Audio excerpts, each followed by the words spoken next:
Alright, let's do some of your medical training voids. So, I'm going to start off with telling you what the different bits of the med bay are, how it sort of works, and that way if you ever get caught up in doing some medical RP, you know how to do it. After that, we'll get on to the more medic focused training, which will be done in the main hangar. So, I'm going to quickly start off. Yes, Buck? Sorry, I just wanted to let you know I have previous training as a medic, That's all but good. it's a different server, obviously. Yeah, it's all good. We do things a little bit different here. I train you pretty much in basic medical RP in case you get stuck in the situation, as well as medical tactics and expectations, which is done in the main hangar. We have a bit of a detailed program here. So, we'll get started. So in the med bay, we'll start off with this little section over here. This console here is our medical server. This will only be used by medical personnel such as myself, so don't even think about touching it. It's just for you to know. What you see just behind you, the bug we got here, we're draining its blood. It's a bit of ongoing passive RP between some of the 612 combat medics. It's used as a adhesive for some medications. That's what these barrels here are. Alright, come on into here. So, this is our research lab. In the research lab is mostly medical passive RP, researching new medications, drugs, stuff like that. You'll see it sometimes in events where we do it in the middle of an event. If we continue it on after the event, this is the room where it's mostly done in. You won't really need to use it too much as a medic, but just a general little rundown that this is what the room's for if you get stuck in doing any research. Just come this way. Now, ICU. So, intensive care unit, this is where we'll bring anyone whom is in a critical condition when they enter the med bay. We have a few little things in here that are quite useful. One of those being we have a bed and one screen. This allows us to monitor the vitals of the person on the one bed at all times. These screens cannot read the other beds. They are built in to specifically work only for that one patient. We don't want to confuse up and give the wrong person the medication when they're in such a critical condition as is. So in this room, it's more so if like someone's bleeding to death and stuff like that. For passive RP, you bring them into here. Sound muted. Alright. Now, we've got these different types of drawers in the med bay. So, these ones with the sinks are our disinfected medical supply drawers. So, if we want to do an operation, so we were looking for a scalpel, a knife, saw, or any disinfected equipment, that's what will be in these drawers. Yeah, pretty much. Yeah, that's pretty much it, but some of that stuff that you've just in that barn for is what we have in this drawer here. So this one is our non-disinfected equipment such as back to punches, bandages. If we needed anything sort of general like medications, we'd find in these sort of drawers. That's how we split it up between our medical supplies. Now, this little fella here, this is our full body scanner. It works like a real life MRI or CAT scan machine, so it pretty much does a detailed scan of the patient's body. Tells you everything about him pretty much. So it's very useful. It doesn't get used too much since generally you can't get the person to stand here, so it's a work in progress, this little machine here. Alright, let's move on to the next room. This is where the fun stuff happens. So, diseases, infections, and viruses. This is clearly our quarantine room. That's what this little shield here is for, is to try and keep anything from spreading outside of this room, but allow us to enter and exit the room at all times. So in here, if we have anyone that we suspect of having a disease, infection, virus, we'll bring them here first and we'll check them out. So we have our workbench here. You can use this to put the patient down on if you require, or spread out your equipment, or like that. This little fella I'm standing on now, it's a what I've reallocated to be a containing facility. So if we want to store one of the diseases, infections, viruses, a sample of it, and it's too risky just to leave out and about, you just put it into this fella here and it will contain it and stop it from escaping.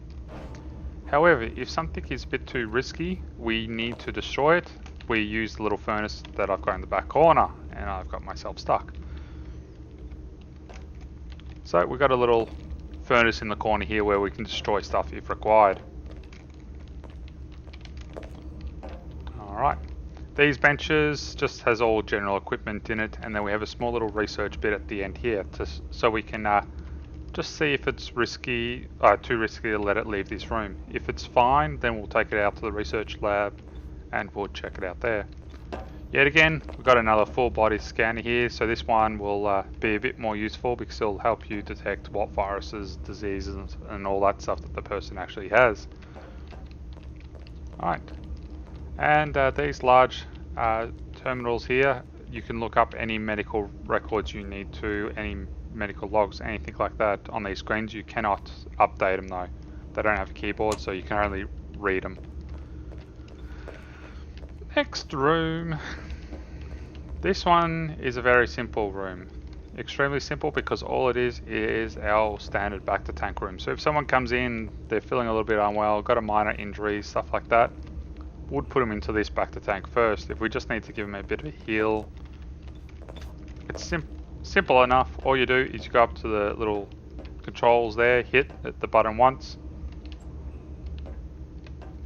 and then once the person's in here, they'll have to just wiggle just a little bit,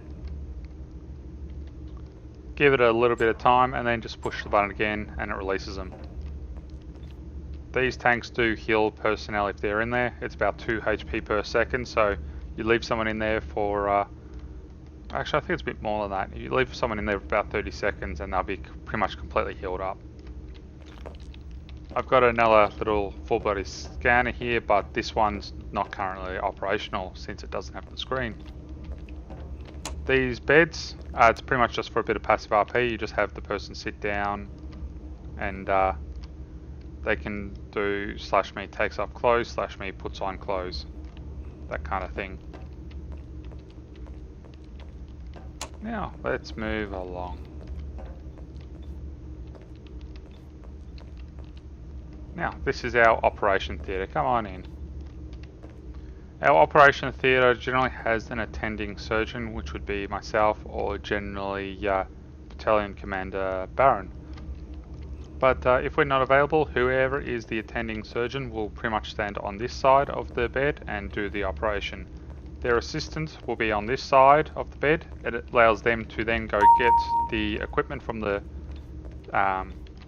from behind and bring it over to the bed. It's a nice little system.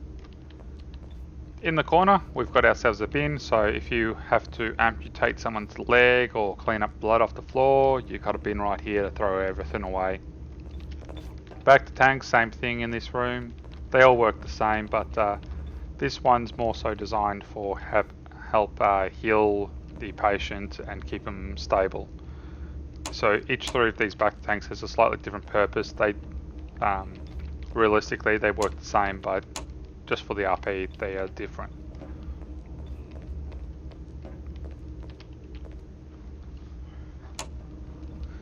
Now this room is the simplest of the lot. This is just your general med bay. So if anyone comes in with a bit of a cough, cold, sore leg, anything like that, you just bring them in here, sit them down, give them a bit of a checkup, and so on and so forth. Completely depends on if you feel like doing the RP or not. If you do this as a medic, you don't have to. It can be left to medical officers or someone whom has trained to be more of a medical personnel, even though that they're currently a medic. So same things, beds, just sit them all down. You've got your different benches in here. This one here only has basic medical surgical equipment in it. Of course, you're not going to have a full operations room worth of equipment in here. You've only got little stuff like scalpels and stuff like that to do little fixes. Alright. So out here we've got all of our storage.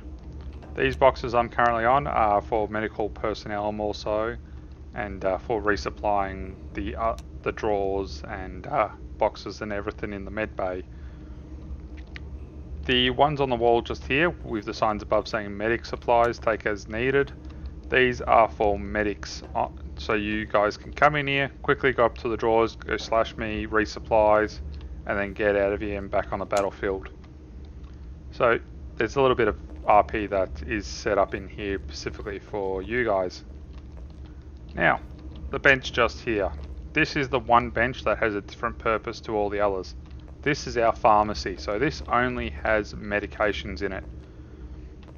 The idea of having it here is this little bit here that you can see, you can actually, there's a gap there, so you can put stuff through and pass people medication. So they can stand on the other side, walk up to it, go, hey, I need some Panadol. You can go up, /me, grabs Panadol. Not Panadol, of course, because that's not in Star Wars, but you get the point. So that's the medical RP side of things in the medbay. Now, we're going to go up to the main hangar and I'll set up the next little bit.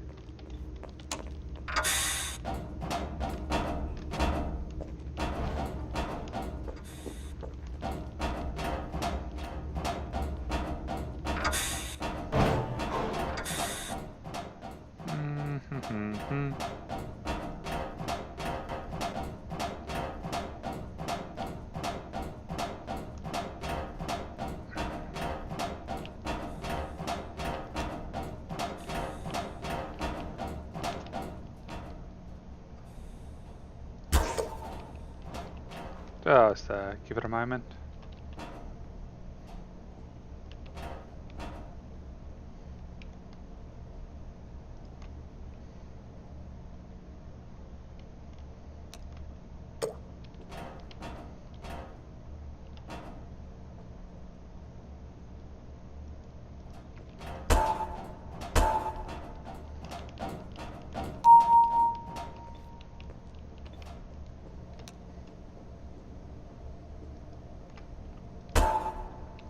There we go. Alright, so this room in here, we're not going to really so much worry about this. This is just to sort of teach us the basics, but on the battlefield if we didn't have our Venator. The only difference is in the corner, you see the beds are different. This is an idea of a basic med station on the battlefield. So this bed will do everything on the battlefield. It's our ICU, operation room, our general med bay. We don't have the facility, so everything gets done on the one bed. To keep the troopers stable, get them back on the battlefield.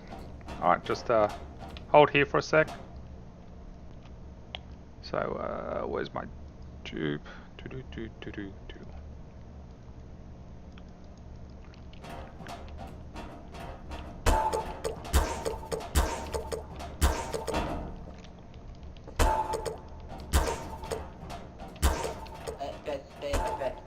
Step back there. There's all good. Oh no, there's a noose flying around somewhere.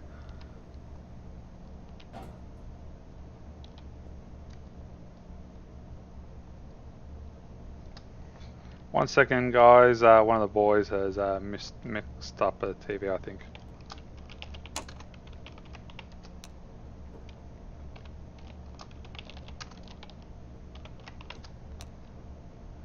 What have you done?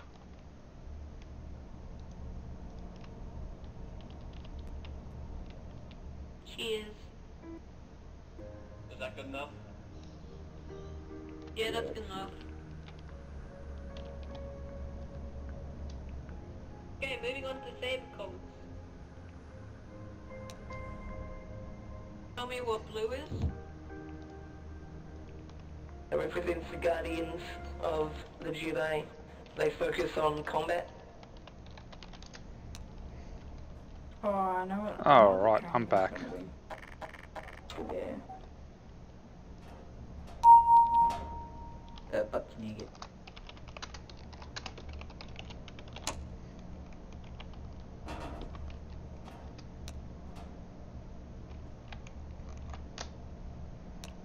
Alright, I've just given you guys medkits, if you need them, that is. So pretty much this is just a breaching course. I'm just going to act as if I'm a normal trooper, you guys are going to be sort of medics. I just want, we're just going to go and do this little breaching course. You get to do whatever you want, I just want to see what you do as a medic. Alright, so ready to breach in 3, 2, 1, go!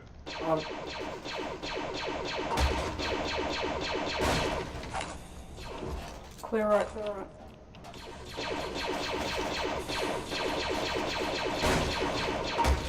Clear.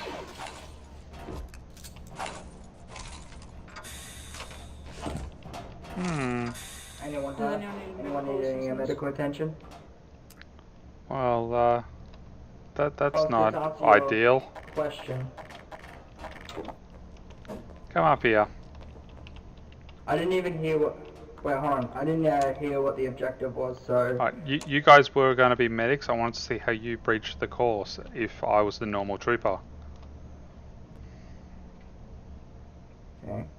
It's just to get you to think about Sorry, I how don't to be a know. medic. So, the reason why I do this is because then I can explain on the battlefield. Because medics are a support role. We are not meant to be at the very front destroying everything unless you're a sort of a combat medic like the 612 combat medics or an RC or an ARC. The medics generally stick behind the normal troopers to keep the normal troopers alive as well as themselves, because the medics are more important. So when I did the breaching, you could see I was going out this way, you guys sort of ran out the other way by yourselves. So if you guys were shot and killed, who would revive you? True point. My bad, I didn't hear you at first. I thought I just saw breach. I just heard breach and I just, yeah, I did what you like. That's what I all heard. good. I'm sorry. That's just the why I do these, lots of training. I like to do tactics. Bit more in depth for medics.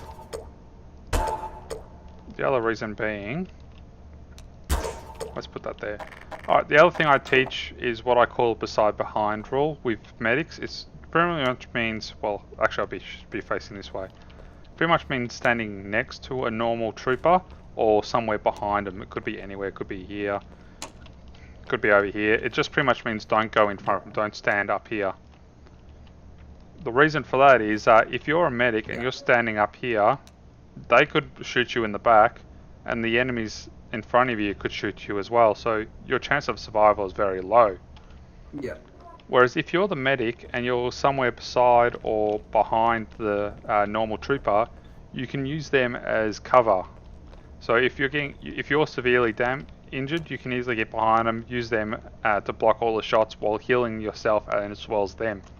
If they get shot and killed, you can revive them. If you get shot and killed, he can't revive you. So you've got to try and remember to keep yourself alive. You're more important than the general trooper as a medic. So the medics on the battlefield are what keeps the force going. Okay, I understood now. Alright. Alright, let's go down here. So down here is to teach some tactics on the battlefield and see how you do in different scenarios. I do this because although it is up to your commander to tell you where to go, I like medics to also know some basic tactics on the battlefield. Where are you best located? Because if your commanding officer told you to run up behind enemy lines and go and kill someone when you're the only medic and you've got a full squad of normal troopers, would you do it? No, not at all. Be reckless. And it goes along the whole thing I said before about trying to stick beside or behind the troopers. Like if they want to send someone on a suicide mission, send a normal trooper, because you can go out there and pick him back up if you're able to get out there later on, whereas he can't pick you back up. So as much as you need to follow your commander's orders, sometimes you need to think, oh hang on, maybe it's someone else whom needs to.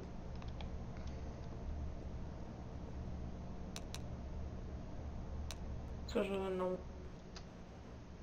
Yeah. trooper. Greetings, General. I'm sorry, youngling, but it's not the best place to be eating right now. Just kind of, we need to keep this area disinfected due to medical training. If you ain't gonna have it, I will. Sorry, General. Yeah. Anyway, let's keep moving. So, over here, I've got our first scenario. So, all these green squares here, this is our front line. This is our medical personnel as well as normal troopers. Over here, we have our enemies. All these red dots are our enemies. This dark green one is a trooper that's run behind enemy lines who's been shot and killed and needs to be revived. Now, what do you do as a medic? Do you stay here, push up? What do you do? I stay You here, behind I or stay beside the there. troopers. I stay there behind the troopers and wait for an opportunity if it is all clear to revive that that clone trooper. Only if it is clear, no enemies near. Good, good. Greetings, Private.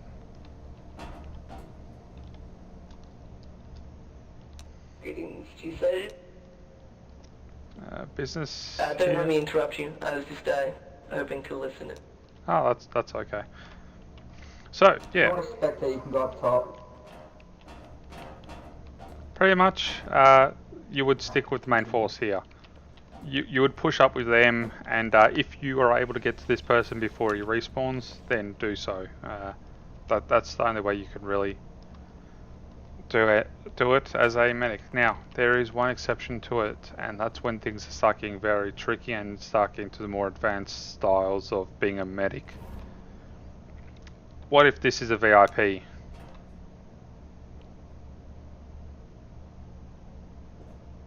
In my honest opinion, like, depending on how the scenario goes, I would get one of these troopers, depending on how many troopers there are each block, but if it was one block each trooper, I'd get the first one at the bottom, at the end of the line here to push up to the right with another trooper. I'd be behind the leading commander healing him, as well as the troopers, and would push up, all of them, in a well-rounded, like, position. In my opinion, that's what I'd do, and I'd keep healing the commander if he was damaged, and the troopers as well. Yeah. Depending on what my equipment is, then if I have a lot of utilities, then I'd obviously use them. If I had back bombs, I would actually probably throw it into the middle of the enemies and try and keep that VIP alive. If I had that backup bomb as a utility. Yeah. Yeah.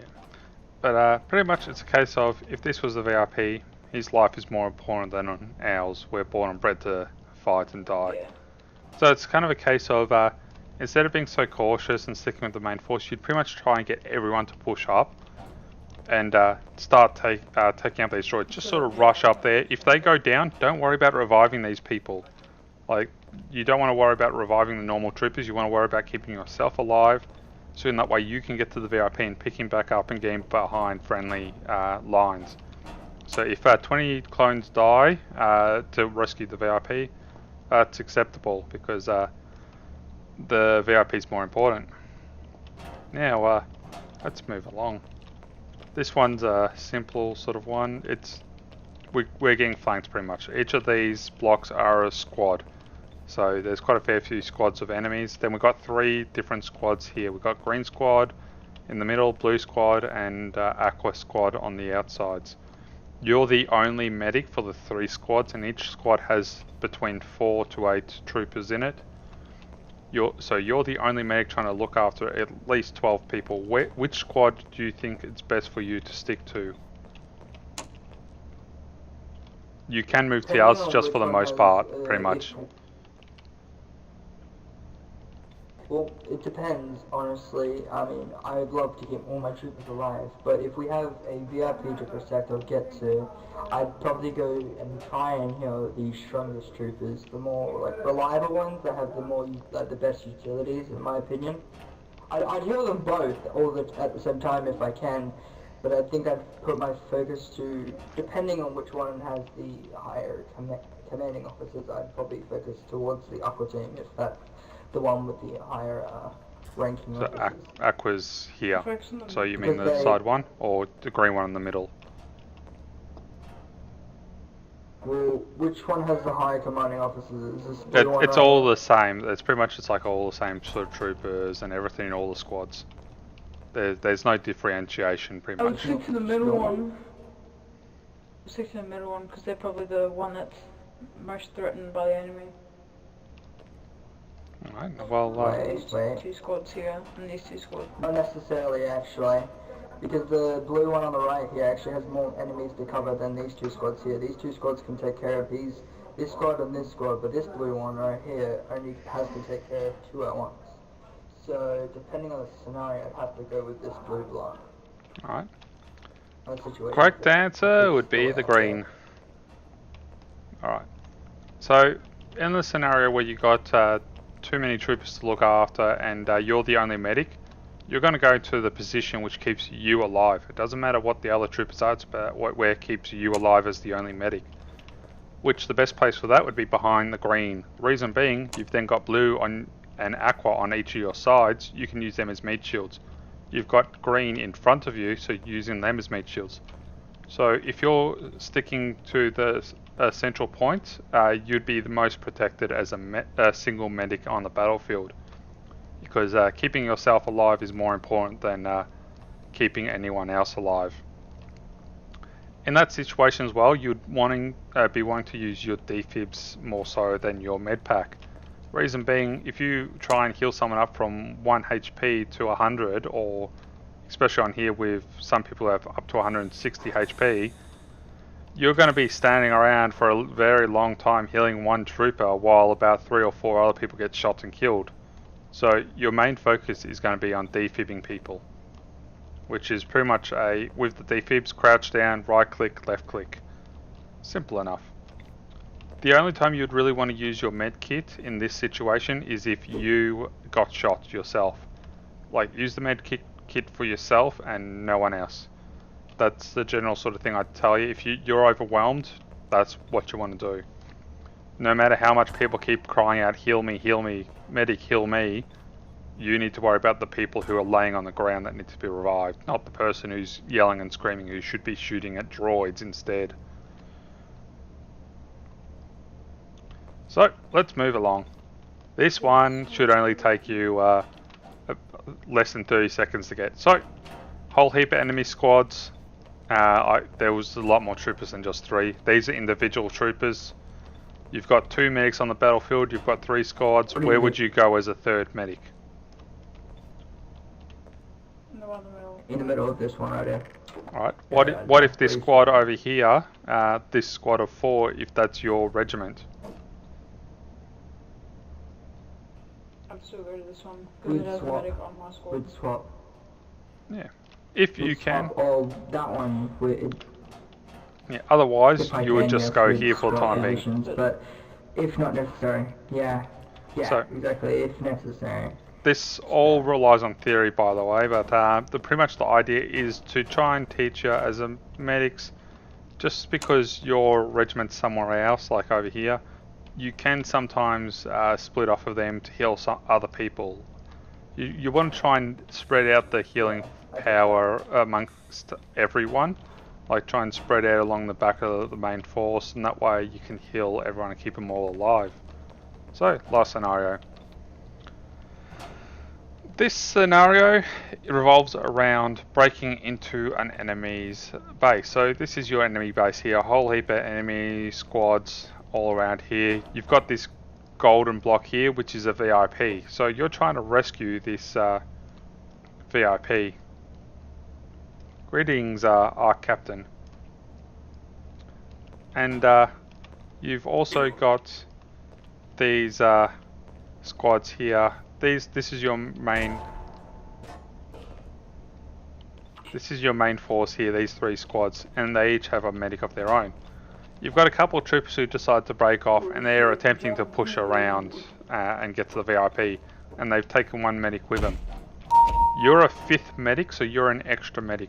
Where would you go to? Just stand behind it, and then I'll ask you why. I would stand behind this line here. Alright, why would you go there? Here at the end of the block. See the scrim? Well, see, all these are this right side has their own, right? They can defib and medkit and backbook. They can push up on this right side pretty easily and take out the guarding enemies this side. And this side to the left here already has a medic, and there's only 2 blocks, which I mean only about 2 squads, about 4 people. I mean that's obviously maybe quite enough for a medic. And they can easily take out this guarding squad right here, which is more than enough to take out. This squad here already has their own personal medic, which I'm pretty sure shouldn't be too much of a tough job. But the reason why I would take this is there is more people here. I mean, there's more people here, but in my opinion, this would be way more easier this side would be easier to attack this side here where I'm facing. But this squad right here has to attack more enemies from different angles. So if I was on the end here, I could heal 2 squadrons at like once. While this medic heals these 2 squadrons and also defibs up, and also stay behind the allies as well. Gives me great cover to heal almost anyone I need to. Beauty. Alright. Private, why would you go over there? Although it already has a medic and there's only 2 people, because it's a VIP's life, I would assist the squadron because it needs the most amount of support. Like when it's trying to save and infiltrate the enemy base and try and save the VIP. Beauty. Staff Sergeant, you want to answer as well? So there's two ways you can go. You can either go in between these guys, so you can heal both regiments at the same time, or you go here, because since there's only 1 defense, they're more likely to break into here.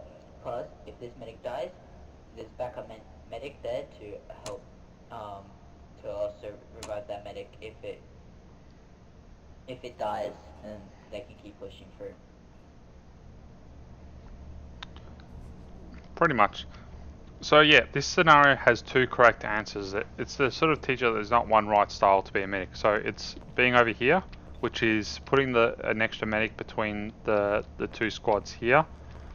It gives you more healing on the main force, which means more people alive means higher chance of pushing into the main force and destroying them all. The squad over here, well, as you can see, they've already got 1 medic and they've got 2 troopers. These guys are doing the most dangerous sort of role though, because they're trying to get behind the enemy line. So if there's an extra medic here, if 1 medic goes down, the other one can revive them. And it also means the 2 troopers can focus on just shooting and protecting everyone. It also means if they get around to this VIP, they're able to have 2 medics to make sure he stays alive and get him out nice and safe back the way that they came in. So the reason why I teach this as well is this sort of role here isn't done very often, but if it's done, it's usually by someone who specialises in it. Someone like the infiltrators in 21st might do it. Coruscant Guard, 104 Wolfpack, and the 612 Combat Medics. It's sort of like the roles that they would do.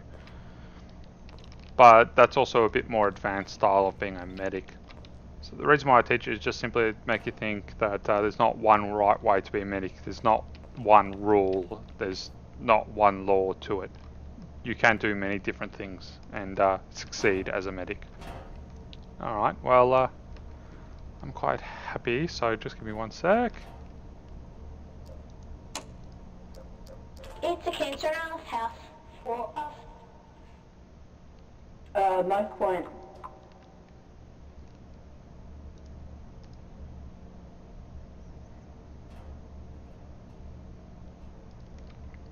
Alright, you boys are good to go.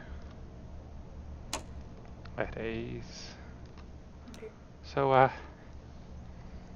guess I shall see you boys out on the battlefield. You've been whitelisted to medics. Okay, it's fine. It was on a